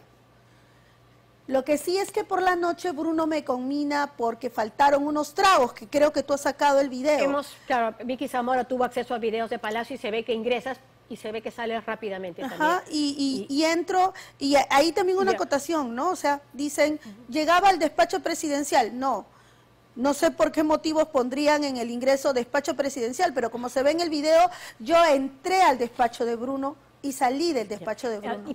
Has reclamado el pago. ¿Cómo se te dijo que se te iba a pagar? ¿Iba a ser un presupuesto de Palacio? ¿Bruno iba a sacar de su billetera? ¿Cómo iba a ser ese pago? Los ministros iban a dar, lo que me comentó Bruno, es una cuota. Cada ministro. Cada ministro. Bruno me alcanzó cerca de 5.000 soles en efectivo. Y el resto, que era el chancho al palo, que es lo que le cobro, le voy a mandar la factura al presidente para que se acuerde bien de lo que ha comido. ¿No? Porque ahora desconocen todo, no saben quién será. A mí me causaba indignación, Roxana, que venga un entrevistador, creo, de la CNN, y le diga, no sé, la señora entró por ahí, se resbaló, no sé, pues no se acordaba. O no sé, el Alzheimer debe sufrirlo como el primer ministro que no se acuerda de la reunión. Debe ser por la edad. Ok, entonces, claro, la idea era que los ministros armen una especie de chanchito y con eso te paguen y nunca te pagaron. No, no me pagaron. Se comió el chancho y no me pagó. Ok. En el caso de la fiesta de la hija, que también él dice, nunca la vi, me enteré por ahí que había bulla, y eso dijo también con Fernando de Rincón, ¿no es cierto? Y que claro, que no te vio, pero no te vio porque tampoco estuviste o sí participaste. Y nuevamente, ¿por qué no se le pagó precisamente al artista? ¿Y de cuánto tiempo duró el show? Todos esos temas. No, en el caso de Brenda Carvalho, no fue un show. Brenda fue a hacer, creo que yo, o fue de cariño, porque se le dijo que la niña, efectivamente el contacto lo hice yo, porque Brenda para mí era una amiga conocida por la relación que tengo con Yuliño, fue profesor de mi hijo. Le solicito el favor porque la niña tenía, Bruno Pacheco me indica que tenía muchas ansias de conocerla. Esto era para grabarle un video, un saludo, y terminó en que ella se ofrece, terminando el gran show que estaba bailando, ir para hacerle el saludo personal y hacerle pues una bailada, ¿no? Aquí no hubo pago ni yo realicé la fiesta de la niña. Es más, no fui. No, ¿Y Vena Carballo cobró o no cobró? No cobró. Porque no cobró. fue solo una entrada y... Ahí sí fue un detalle que ella tuvo al ir y no cobró. No cobró un solo centavo. No cobró. Eso sí es cierto. Bien. Doctor, ¿qué falta para que ya, digamos, en Fiscalía se diga ya, oficialmente colaborador eficaz? ¿Cuánto tiempo más puede durar este proceso? ¿Está avanzando como se espera? Bueno, la fiscal Taquire, que es la que tiene la colaboración dentro del caso de lavado, bueno, tiene un reto inmenso porque es la primera vez en la historia judicial que se desarrolla un caso contra quien ejerce el poder. ¿No es cierto? Entonces ese caso es único. Entonces ya con la experiencia acumulada en otros casos, entiendo de que Pablo Sánchez, que ahora ha regresado a la cabeza de la Fiscalía de la Nación, preparará un equipo para que pueda funcionar en todos los niveles, porque la fiscal Taquire sola y con su pequeño equipo obviamente no va a poder desarrollar todos los temas que se tiene. Estamos en la fase de corroboración, ya la fase de corroboración ha empezado, se están haciendo actos de corroboración importantes que solo la fiscal podría revelar, y en paralelo, en los otros casos, caso Tarata, caso Petroperú, donde ahí Carelín participa, no como colaboradora, sino como investigada, como testigo, también se viene dando un desarrollo importante. Tiempo estimado es complejo establecer porque son muchos implicados y son muchos temas. Yo te diría que este caso, si el caso del expresidente Vizcarra, todo el tiempo que demora en procesarse, este caso es 10 veces más. Tú muy bien marcaste antes, ahora ya no es el club de la construcción, sino ahora es el club de las empresas chinas. Entonces, creo que es de largo aliento, pero mucho va a depender del liderazgo que Pablo Sánchez asuma en este momento. Ok. Bueno, todavía faltan ver algunos temas, el tema de los niños, el tema de Petroperú, exactamente, y también algunos temas vinculados al presidente. ¿Qué tal si damos una brevísima tanda comercial y continuamos ya para cerrar, ¿no?, todos los temas que te podían abordar en esta charla? Ya regresamos.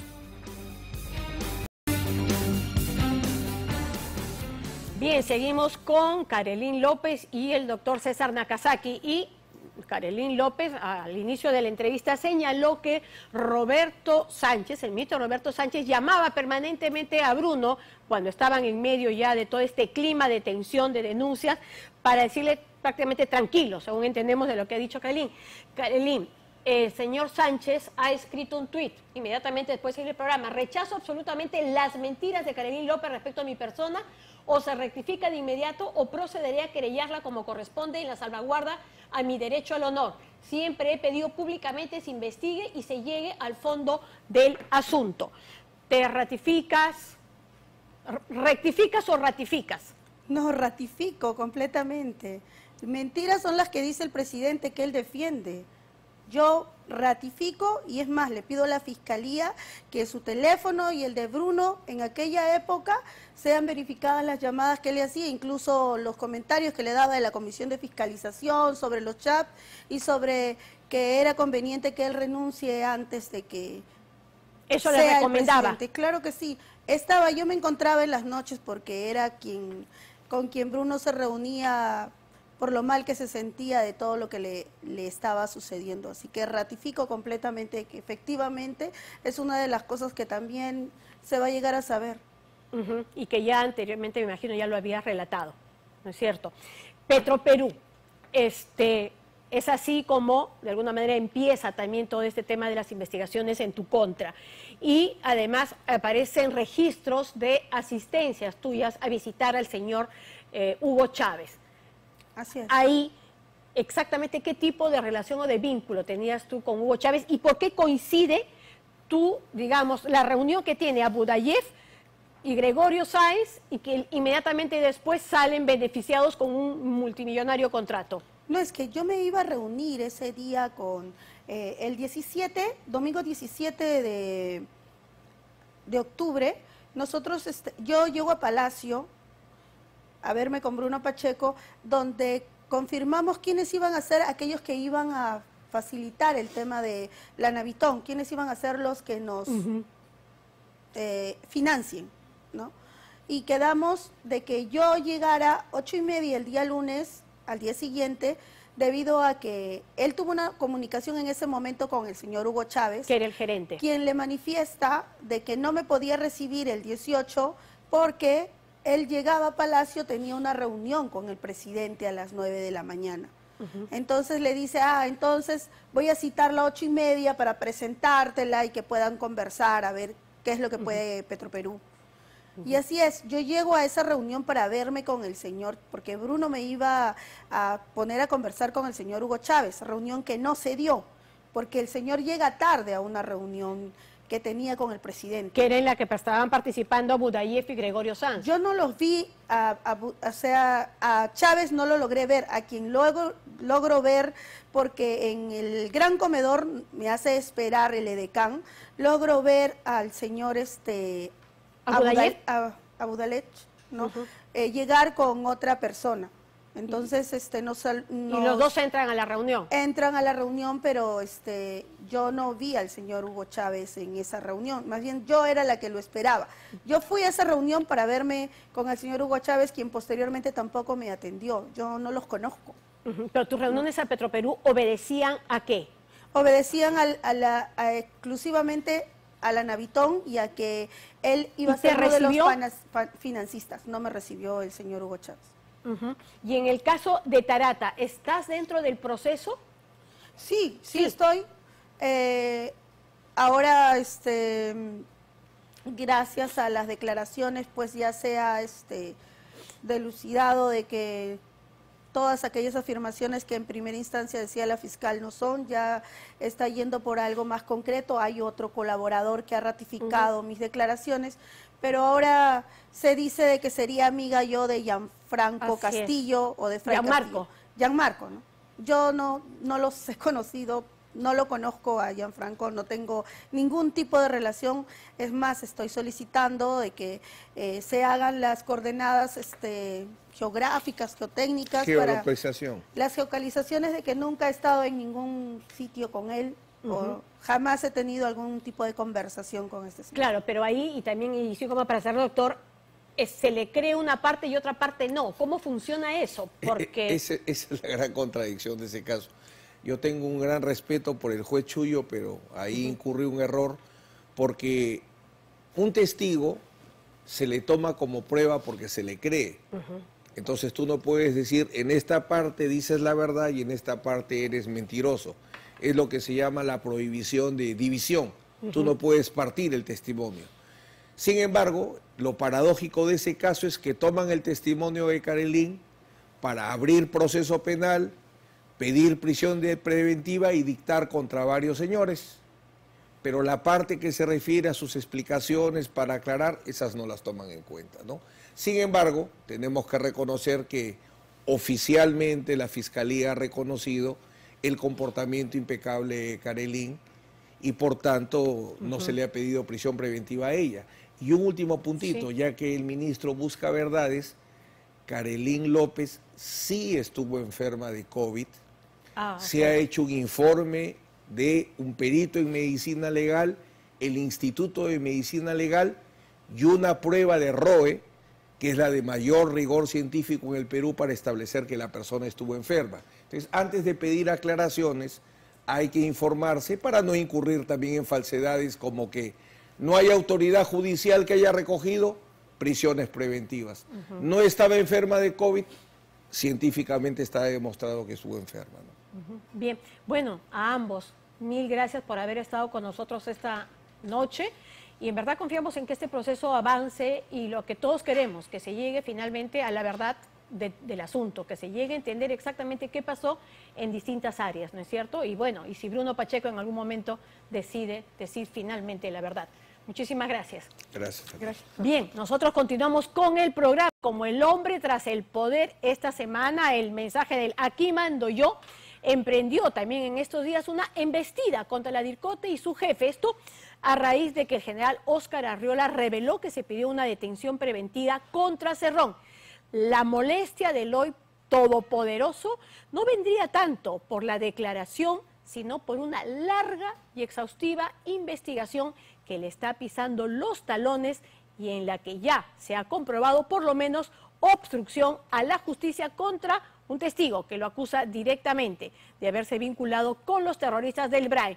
En exclusiva, los detalles que le provocan dolor de cabeza y de dónde salió la plata para acallar a este testigo. Marco Vázquez y Walter Jiménez con el documento completito. Vladimir Cerrón y su Perú Libre tras la DIRCOTE. Yo lo reto al señor de la DIRCOTE que traiga las pruebas. Si Alfonso Chávarri respalda a su subordinado por violar la Constitución, no califica para ministro. ¿Qué le molestó? Más que una declaración del actual jefe de DIRCOTE, general Óscar Arriola, lo encrespa una investigación de hace 8 meses, cuyo informe se observa por primera vez en televisión. Este es el informe 211-2022 de la DIRCOTE. Corresponde al 29 de marzo pasado, hace un mes. Vamos a ver qué solicitó precisamente para los investigados.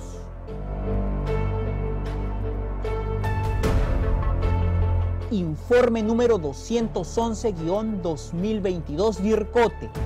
Asunto: requerimiento de medidas limitativas de derecho. Allanamiento con desherraje del inmueble habitado por los ciudadanos Guillermo Bermejo Rojas, Guido Bellido Ugarte, Vladimir Roy Cerrón Rojas. ¿Por qué? Por delito de terrorismo en agravio del Estado peruano. ¿Con qué fines? Con fines de detención preliminar. Sí se pidió entonces la detención. Por lo tanto, lo que aseveró el general Arriola sí se ajusta a la verdad. La DIRCOTE sí solicitó la detención preliminar de Bermejo, de Guido Bellido y de Vladimir Roy Cerrón Rojas. No solamente Arriola solo repitió la conclusión de este informe de 39 páginas. Nosotros tenemos un Código Procesal Penal y un Ministerio Público que es el titular de la acción penal y encargado de la carga de la prueba. Pero nosotros como técnicos solicitamos la detención del señor Vladimir Cerrón y de otras personas. La Policía Especializada contra el Terrorismo del país dice que el mandamás y los alfiles del partido de gobierno se adscribieron a ese delito. ¿Por qué? Por delito de terrorismo en agravio del Estado peruano. Otro hecho por el que pasará a la historia el gobierno de Pedro Castillo. Sale un señor de la DIRCOTE a pedir la denuncia del doctor Vladimir Cerrón. Yo sí denuncio públicamente esta persecución política.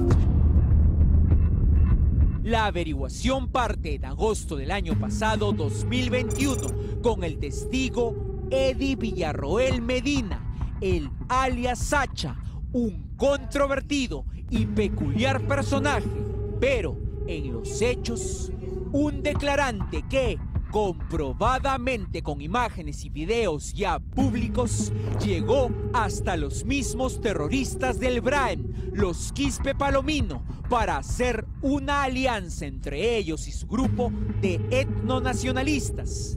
En ningún lugar del mundo se podría obviar el testimonio de un personaje que llegó a firmar un pacto formal con líderes terroristas. Probadamente, quiérase o no, intimó con ellos. ¿Qué dijo Sacha? Que con los terroristas Quispe Palomino se deseaba formar un gran frente llamado Frente Unido Democrático Revolucionario del Perú. Así, en esos planes estuvo el hoy Perú Libre y se contactaron, según él, a Guillermo Bermejo, Guido Bellido y Vladimir Cerrón. el que se asoció a los terroristas, delató en la Unidad de Asistencia de Víctimas y Testigos el 8 de septiembre y el 2 de octubre del 2021. Sobre Bellido Sacha dio detalles y lugares de 3 reuniones con él en el Cusco. Aseguró que Bellido sí había pisado campamentos terroristas y que en el mes de enero del año 2018, la camarada Vilma, en una reunión que se llevó a cabo en Vizcatán, a la altura de la Pampa Aurora, entregó a Eddie Villarroel Sacha material ideológico del militarizado Partido Comunista del Perú en memorias extensibles, con la finalidad de ser entregados a Guido Bellido Ugarte, siendo entregados en su oficina frente a la universidad en la región Cusco.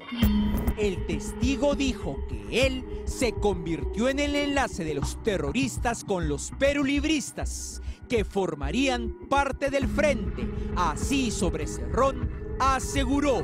Vilma le mencionó que la organización estaba apoyando a los candidatos para las alcaldías, para seguir fortaleciendo los trabajos que venían desarrollando Edward Quiroga y Vladimir Cerrón Rojas, bajo la estrategia del Frente Unido Democrático Revolucionario del Perú.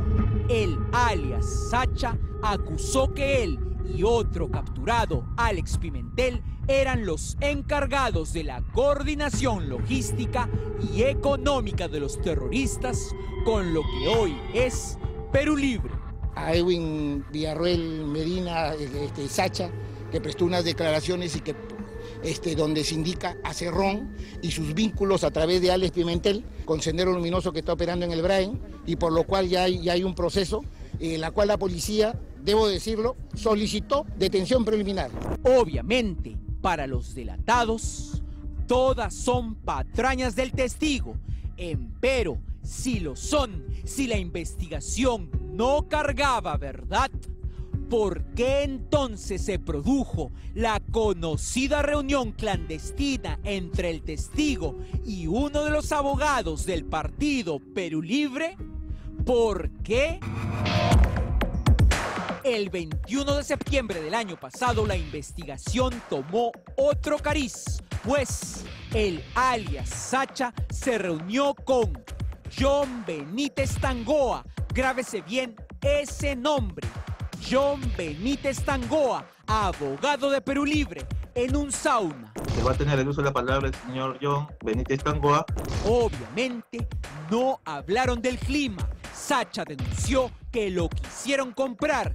El hecho de la reunión está confirmado con las cámaras del lugar donde se les vio a los dos. La reunión oculta entre el abogado del partido Perú Libre y testigo clave. Luego de publicado el hecho en los medios, el 22 de noviembre del año pasado, 2021, apareció un nuevo colaborador eficaz que narra los hechos desde el punto de vista del abogado que se reunió con Sacha, John Benítez Tangoa. Pero en el estatuto del partido político Perú Libre ya no existe este cargo. Ahora, la responsabilidad para la actualización de este cargo no va a depender del señor Richard Rojas. Nadie ha percatado sus detalles que conducen directamente a Cerrón, a Bermejo y al Congreso. El nuevo colaborador eficaz aseguró que el abogado John Benítez Tangoa se reunió un día antes del sauna, el 20 de septiembre del año pasado, en el Queirolo de Quilca con el testigo Villarroel alias Sacha, que Villarroel pidió asilo político, protección para su familia, comunicación con Vladimir Cerrón y 50.000 soles. Luego, el abogado... Al término de la reunión, John Kepler Benítez Tangoa se dirigieron al local de Perú Libre, ubicado en la Avenida Brasil, llegando a las 20 horas aproximadamente. Benítez Tangoa ingresó al local y se entrevistó con la señora Ana María Córdoba Capucho. El abogado Benítez Tangoa buscó precisamente a Ana María Córdoba Capucho por ser la personera legal del Partido Perú Libre para darle los mensajes de Sacha a Cerrón. Ella, luego de esa conversación, llamó a un hombre llamado Francisco Jaime Jara Aguirre. Ana María Córdoba Capucho, quien realizó una llamada telefónica para posteriormente salir del local para reunirse en el exterior con Francisco Jaime Jara Aguirre.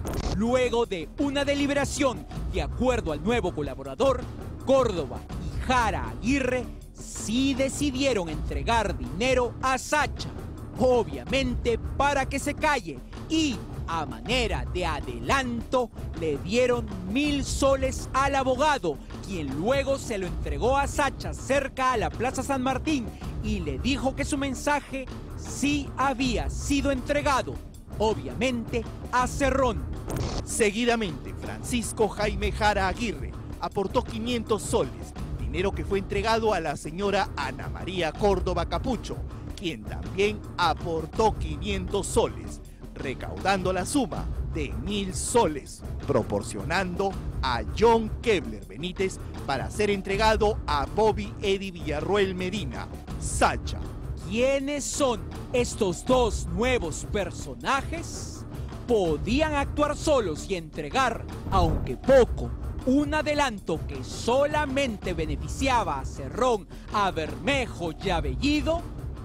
Es evidente que trabajaban para sus jefes investigados. Acá llega la sorpresa.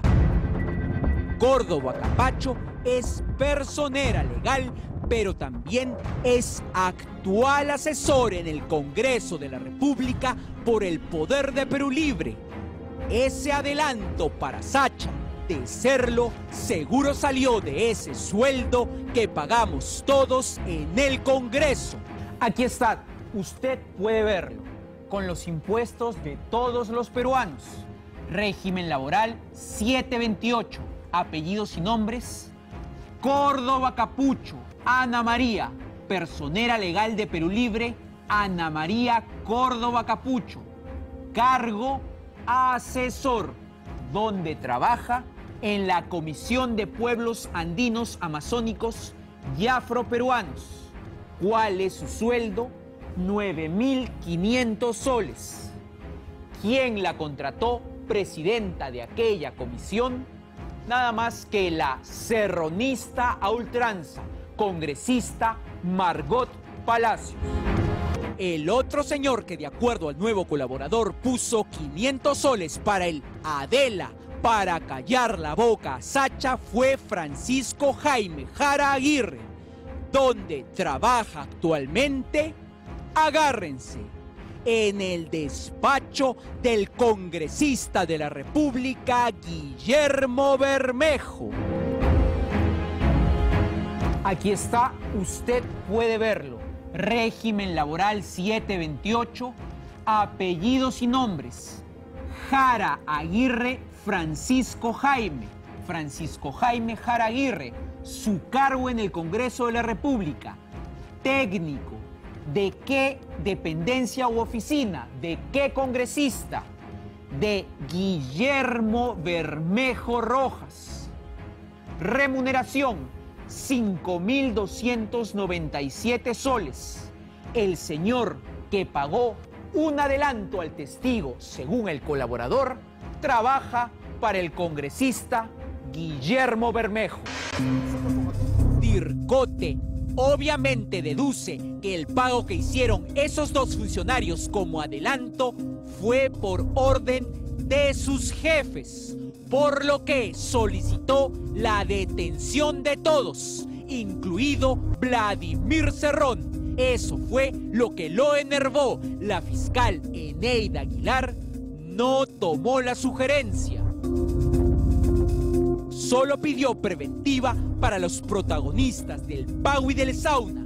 El Poder Judicial, el 9 de abril pasado, no le dio nada a nadie.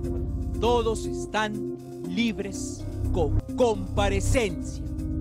El jerarca de Perú Libre, por eso, va tras la DIRCOTE.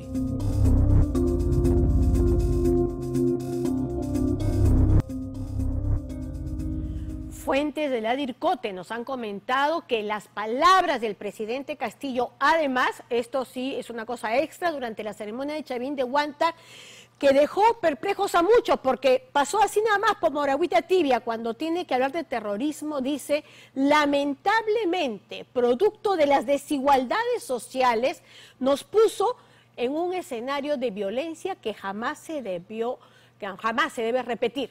Ya, ok, pero precisamente esas desigualdades sociales fueron utilizadas por gentuza que terminó generando masacres. Eso no se puede justificar. Pues bien, esto para la DIRCOTE es que, con que ellos dicen, cumpliendo el deber que tenemos con nuestra labor, a lo que van a proceder es a elevar un informe al fiscal de la Nación por presunta apología al terrorismo. DIRCOTE está también evaluando apelar la decisión de no dictar prisión preventiva, y de hacerlo sería ante la Fiscalía de la Nación, dado que entre los acusados se encuentran 2 congresistas de la República. Y ahora sí, nos vamos a una tanda comercial y regresamos con lo último del programa. Bien, solo despedirnos, agradecerles por su sintonía y como siempre nos reencontramos el próximo domingo, minutos antes de las 8 y por Panamericana. Tengan una linda semana, muy buenas noches.